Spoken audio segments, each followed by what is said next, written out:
sci-fi is has an impact on the imagination of builders, of engineers, and so it's interesting also to imagine good outcome for the future, good outcomes.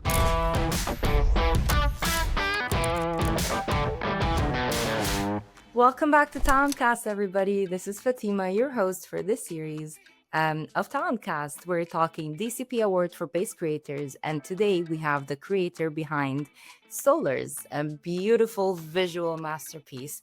Antoine, hello. How are you? Hello, Fatima. I'm very good, thank you. And you?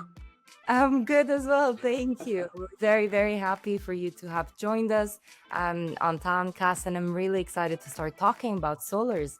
It's a very different project from things I've seen before. Really mystical and very kind of, it makes me think of sprawling galaxies and the universe and things like that. And yeah, I would want to hear at the very beginning, how did you start?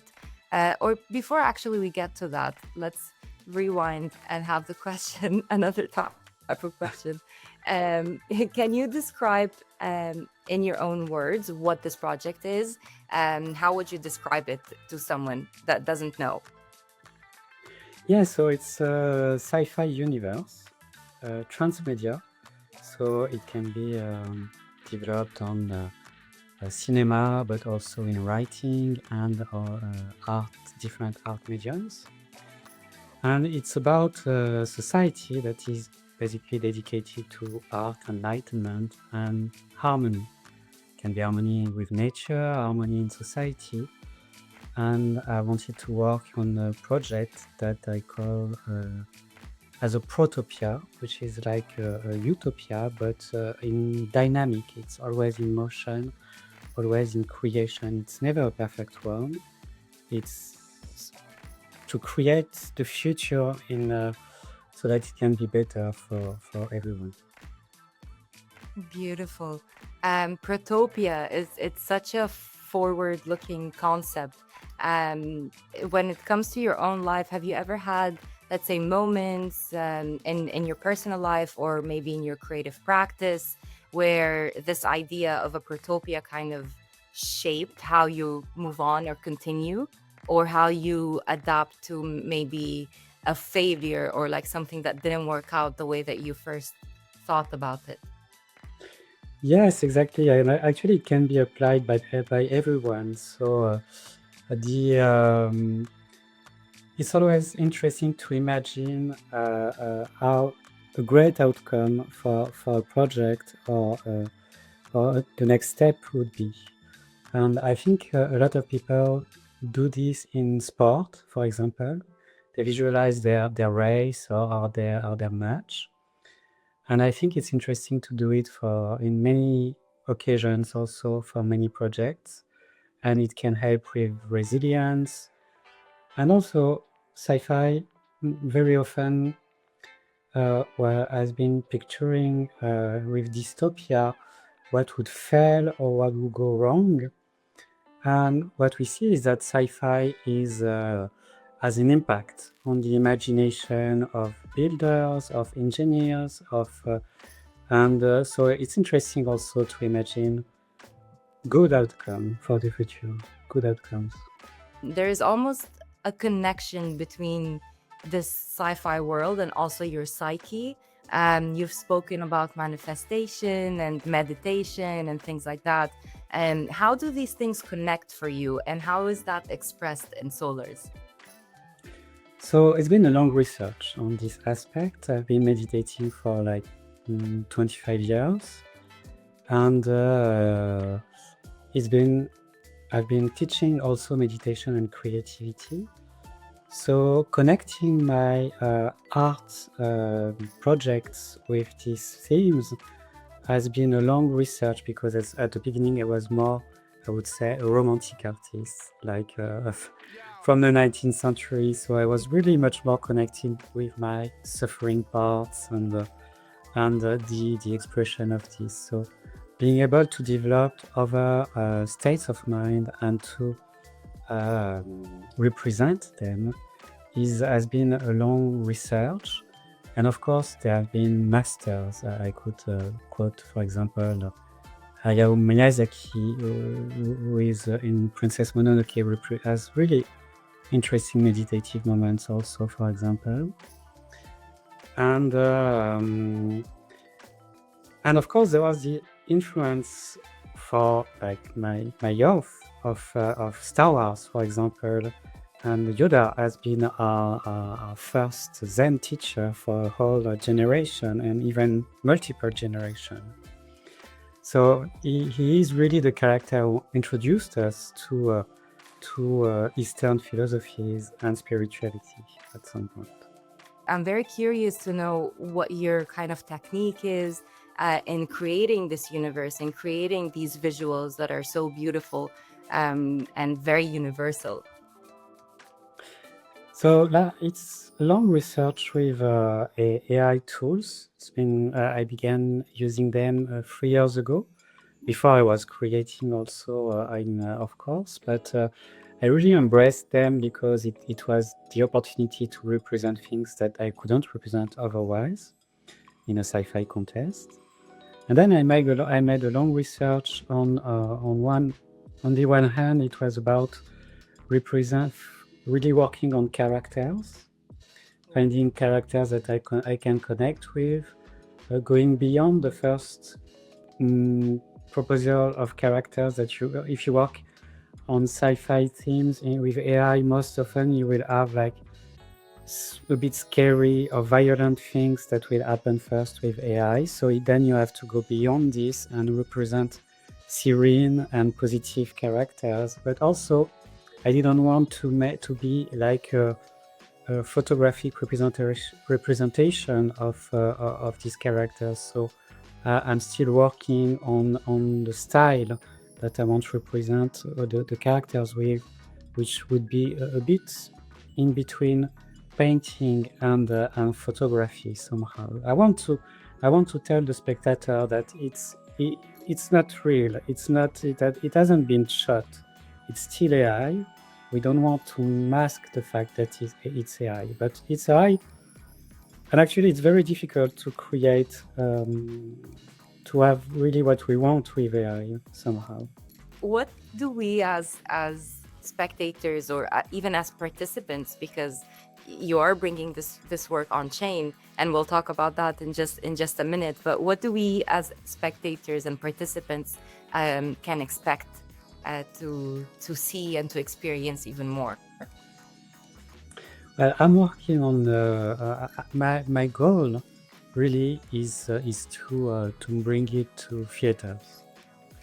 So to make ultimately feature-length movies and to bring a new kind of experience to theaters. I really think in terms of the theater screen. And so there will be, of course, around other things. I'm working on more like bigger NFT collections and objects, as we said, can be clothes also. But in terms of the main support for the fiction, for the story, my goal and where I think of it is for theaters. Speaking a little bit of the blockchain, on-chain aspect, how exactly are you? I mean, you've mentioned NFTs and things like that. I don't know if you've heard, but DCP is also soon launching a streaming platform called DCP Plus that will be on-chain as well. It's kind of an ulterior to the streaming giants of this world, where you as the creator have more agency over your own work and more decision making power and things like that. Do you see, for example, Solars being in this universe and DCP Plus, for example? Oh, I would love to, of course. Yes, definitely. Would love to have it too. I'm definitely looking at this very closely and following what you guys do. I've been following Decentralized Pictures since almost the beginning, and I just proposed the Solars this summer, but I was there in 2021. Maybe you began at at this moment. It was on Tezos at this time, and I was following already the project. So yeah, I'm a big fan of what you guys do, and of course, blockchain is also what enables me to participate in decentralized pictures, for example, and other aspects. But it's a very interesting part. So Yeah. there is this culture around blockchain. People outside don't understand this, I think, when they think it's mainly speculation, but there is this culture of remote working, of collaboration from wherever you are in the world. And this is really interesting because I actually left Paris, and this has been an handicap somehow to develop in my career in the movie industry here in France.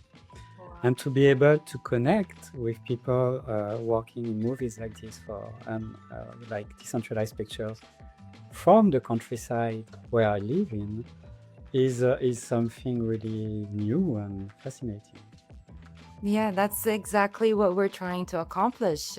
Make sure that people have accessibility, that there are no gatekeepers, and we sure want to do our best to make sure that you get to that big screen, and fulfill your calling as a filmmaker. That's really what we're here for. And Yeah. you've said, yeah, you've drew parallels speaking about the blockchain aspect between the blockchain pioneers of today and the myth makers. How do these two kind of compare to you? Yeah, so when I entered the blockchain space in 2021, really following the NFT way, because it was mostly the culture and the art that fascinated me at this point. But I learned also on the other aspect and on the ambition somehow of blockchain. And I discovered that there was really deeply thought of themes and philosophy that people were working on. So it was really a new vision of economy, of geography, or also of collaboration, of money, and all these concepts fascinated me until the point that I also discovered the possibilities of network nations and network states. And this is where the solars really were born. They were born from the philosophy of blockchain and its potential future. I'm wondering about the agorum and how people can participate in the actual world building and the storytelling of the solars, right? Can you talk about that a little bit and explain exactly how the participation happens? So for now, it's still early in the project. So I published some research NFTs for style, for like I made different very small collections. Like there was one was like an exploration of exoplanets, visuals made by satellite views of exoplanets. That was almost abstract in direction. So I don't have yet a collection of characters of PFP that bring a lot of people together in order to participate on chain to the evolution of the story. But I'm definitely making experiments and progressing in this direction. And the Agora is made of two worlds, like Agora, which is in the ancient Greece, the place where the citizen assemble, meet, and the âme, which is soul in French. So it's a kind of collective consciousness that connects people also and make them aware of the needs of each other somehow, of what happened in their lives. And it's this kind of connection that maybe you can see in I don't remember the name of the series, sorry. But so yeah, diagram connects the characters and create this vision of AI as collective consciousness. We've seen that artists like Holly Herndon, who works in AI a lot, has been saying that it's more collective intelligence than artificial intelligence, if you think about it, because it's really made with human intelligence, and human participate a lot in this development of these new tools and beings, maybe someday.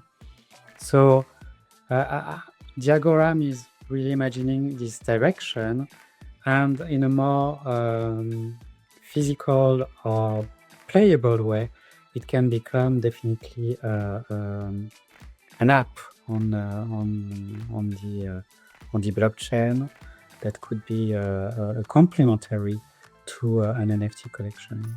Is there something in particular that you, as a multidisciplinary artist, as you've introduced yourself as well to us, is there something specific about this technology that you're particularly interested in to expand on? Yeah, well, there is the NFTs, the pure like classical NFT that I've been from the beginning. I entered at least passionate with, and governance. I think it's very interesting because in the blockchain space, the governance research is much more advanced than what we experience in our democracies. So the innovation in governance and multiple forms of governance is really at the forefront of what could become, for the best part of it, at least, the future of the governance of our countries. So working in this dimension is very interesting for me. Yes. What does success look like for you, let's say 20 years from now? Well, I was reading this book, like Finite and Infinite Games. It's a book that inspires the Ethereum Foundation. And they say that a finite game is, the goal of a finite game is to win, and the goal of an infinite game is to continue playing. So in 20 years from now, I want to have been able to play and to continue creating and living of it for the time that has been in between. And of course, I would hope that it has touched much more people of different ages in different countries, and that the community around the movies, the objects, the whole universe has been much more developed, and that people can have this connection, and also that it had an impact, the most impact possible on the world somehow. So that's beautiful. Congratulations on already starting on it. We are definitely very excited to see where you take this and how we can continue to participate and continue to support, for sure. Well, thank you very much to you and to Decentralized Pictures. It's so great to be able to participate in this adventure. So I wish long life to Decentralized Pictures and DCP Plus. I can't wait to see what happens next. Yeah, we can't wait. Hopefully we'll see Solars on DCP Plus very soon. Oh yes, definitely. And that's it for today, everyone. See you next time.